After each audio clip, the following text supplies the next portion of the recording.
AJPI, association d'assurés engagés et responsables, présente Sud Radio, le grand matin week-end, la force de l'engagement. Muriel Réus. Bonjour Muriel Réus. Bonjour Jean-Marie. Aujourd'hui, vous nous parlez d'un secteur dont on a beaucoup parlé ces derniers mois et qui a cruellement besoin d'engagement, c'est l'hôpital. Oui, c'est l'hôpital. Ce matin, effectivement, Jean-Marie, nous avons parlé de l'engagement dans la santé. Un engagement très malmené en ce moment, car dans tous les hôpitaux, la situation est la même.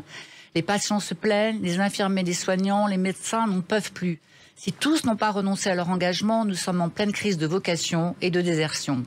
Après l'immense mobilisation des équipes durant la Covid, la pression n'est pas retombée. La charge physique, psychologique, mentale est toujours là et rien n'est venu la diminuer. Cette crise des infirmières dont tout le monde parle, dont tout le monde est conscient sans savoir la résoudre, est un problème capital et ce n'est qu'une partie émergée de l'iceberg. Les horaires de nuit, les salaires insuffisants pour des qualifications et des responsabilités énormes, l'obligation, faute de moyens financiers, de vivre loin de son domicile, les burn-out, la pression est maximale pour les patients et pour ceux qui en ont la responsabilité. Comment, dans notre pays, où la prise en charge est sûrement la meilleure au monde, en sommes-nous arrivés à se dire « il vaut mieux ne pas tomber malade en ce moment ». Quand il fallait quelques jours pour obtenir un IRM, il faut parfois attendre des semaines, jusqu'à 10, faute de personnel. Sans oublier les urgences transformées en gare de triage, les difficultés pour maintenir une activité normale dans les blocs opératoires et surtout les lits fermés. 50% de lits fermés en Île-de-France selon nos sources. Si vous aimez votre job, comme la plupart des médecins, des chirurgiens et des équipes, il est plus que difficile de supporter ces situations ubuesques et surtout comment vivre les pertes de chance des malades. Notre santé est-elle définitivement en danger? Alors dans ce tableau sombre, il y a néanmoins des lueurs d'espoir. Les formidables progrès de la recherche, les technologies médicales de pointe et les chirurgies d'exception, l'émergence des startups spécialisées et le métavers dont on attend beaucoup d'ailleurs pour la formation, et aussi, et heureusement, les jeunes médecins qui choisissent de s'installer dans les campagnes.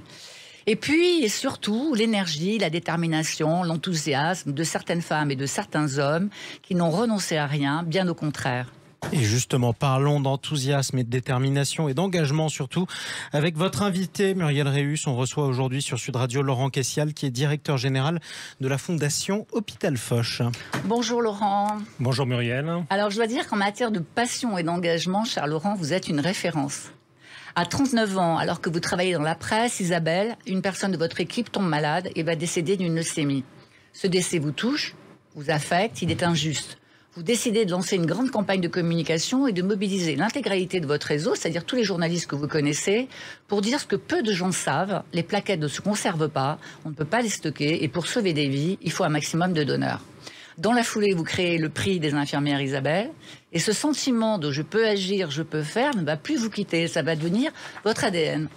Un peu plus tard, vous co-créez aux côtés de Stéphanie Fugain, la femme de Michel Fugain, qui vient de perdre sa fille Laurette, l'association Laurette Fugain. Pendant 10 ans, vous allez mener de front ces deux activités, vie professionnelle et vie associative. Alors la question que j'ai envie de vous poser, c'est comment est-ce qu'on fait? Comment est-ce qu'on fait pour concilier de façon quotidienne une vie associative et une vie professionnelle? Alors ça demande beaucoup d'énergie, beaucoup de volonté. Et beaucoup de pragmatisme. On le fait d'abord pour soi, on le fait également pour les gens qui nous entourent. Vous l'avez précisé à l'instant, Isabelle faisait partie de mon équipe. Dans l'équipe, il y a des gens qui étaient autour d'elle. Et c'est aussi une manière de faire son deuil, de mobiliser en fait les uns et les autres. Et puis, il faut avoir l'envie aussi de pouvoir se faire accompagner, vous l'avez dit, par des journalistes, par des médias. Cette situation a été très dure pour tous et on a tous eu cette volonté de pouvoir faire bouger les choses. Alors comme vous l'avez dit, le don de plaquettes pour les leucémistes, c'est extrêmement important parce que c'est un élément du sang qui ne se garde pas. Et Isabelle nous en parlait souvent quand on était malade. Et on s'est dit par quel angle d'attaque on peut aider à faire en sorte que les malades qui ont une leucémie peuvent aller mieux. Donc on a lancé cette campagne.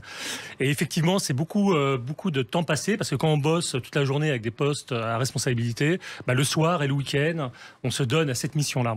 Alors vous êtes dans le domaine de la santé. Dans le domaine de la santé, on parle tout le temps des aidants dans les familles. Oui. Est-ce que vous feriez une analogie entre être aidant dans une famille, c'est la même responsabilité qu'être bénévole dans une association? Parce que souvent, les personnes qui s'engagent se disent « mais jusqu'à quel point vais-je devoir m'engager ?»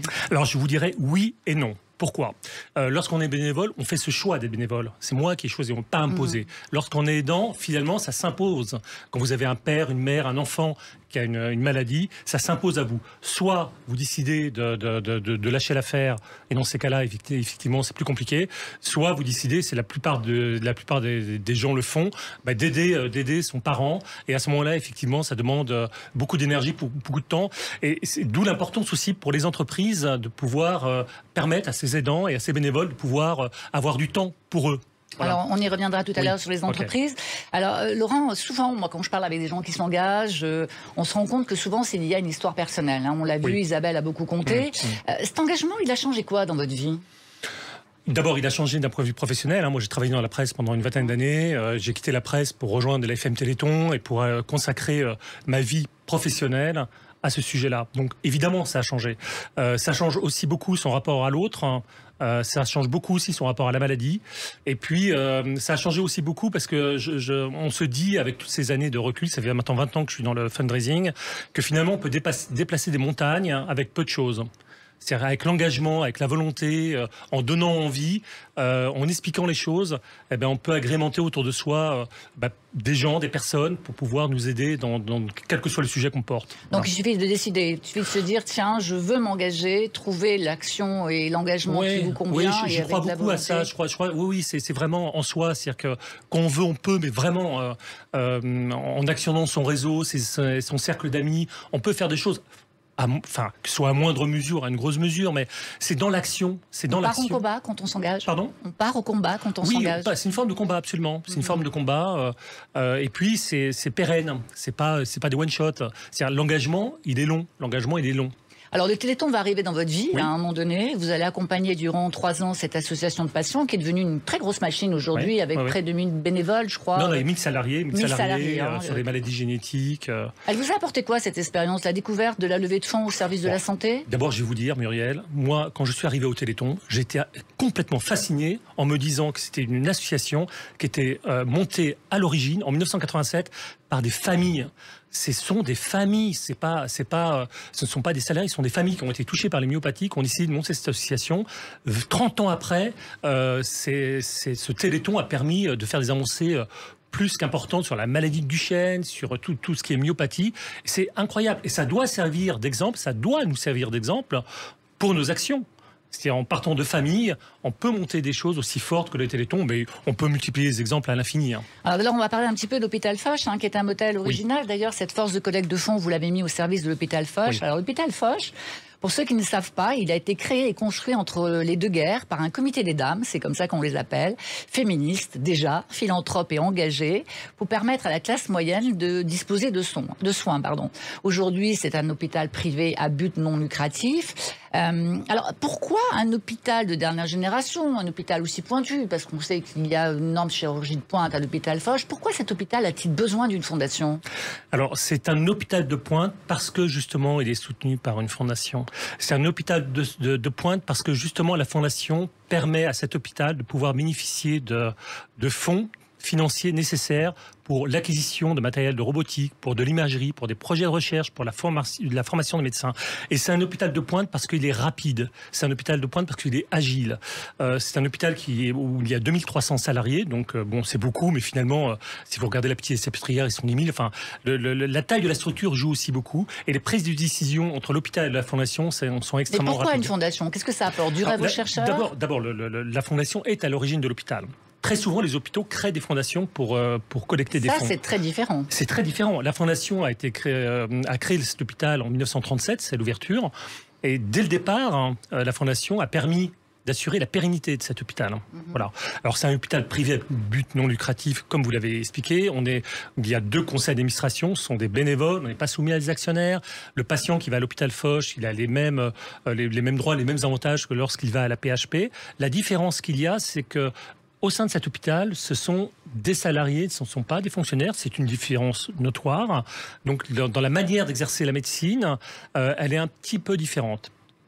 Et alors, votre combat aujourd'hui, la Fondation est investie notamment sur quel sujet là? Est-ce qu'il y a quelque chose de particulier sur lequel vous essayez de faire avancer l'hôpital ou d'aider les chercheurs? Il y a un sujet dont vous avez parlé tout à l'heure, ce sont les urgences.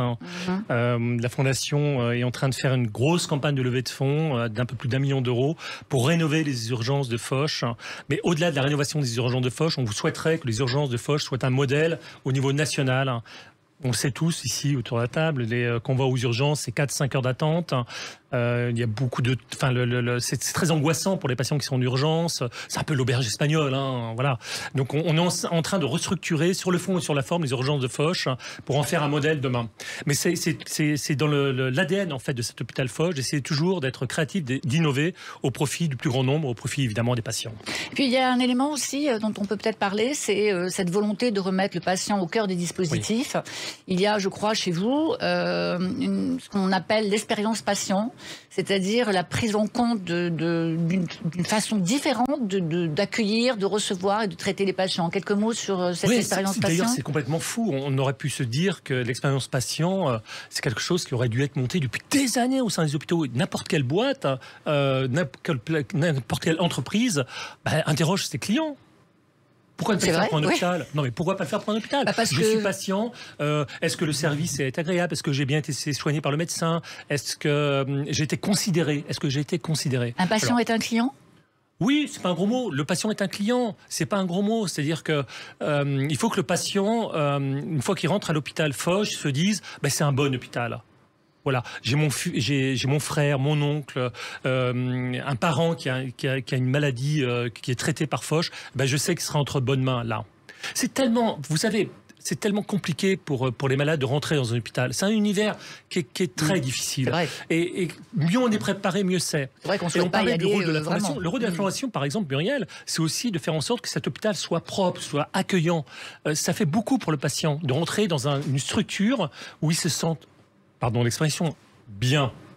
Merci Laurent, et j'espère que les chercheurs vous disent merci pour votre engagement et votre investissement. Et je rappelle, Laurent Cassial, que vous êtes directeur général de la Fondation Hôpital Foch. Muriel Réus, un autre engagement qui est un engagement de tous les jours, surtout en ces journées du patrimoine, c'est la culture.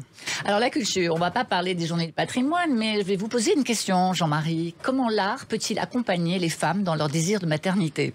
C'est une vaste question, effectivement. Vaste question. Et surtout, comment une collaboration avec un artiste peut-elle contribuer à créer la toute première base de données de femmes qui ont reçu une transplantation du poumon, du rein ou du l'utérus et qui, de fait, ont du mal à avoir un bébé? Eh bien, dans le cerveau de Laurent, toujours lui, est née l'idée de créer une vente aux enchères de NFT de Youssef Si.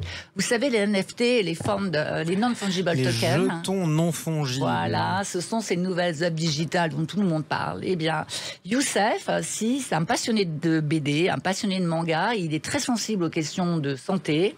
Et il a créé pour vous, Laurent, et pour la Fondation Foch, une dizaine d'œuvres représentant des femmes inspirantes comme les créatrices de cet hôpital, la reine Elisabeth, Coco Chanel, Amy Winehouse, et le 19 octobre prochain à Paris.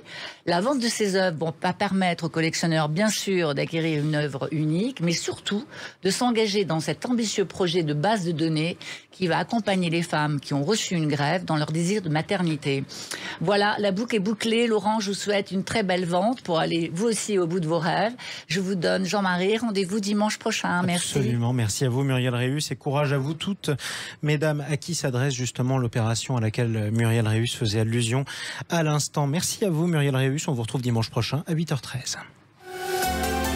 Sud Radio, le grand matin week-end, la force de l'engagement. Muriel Réus. Avec AGP, association d'assurés engagés et responsables.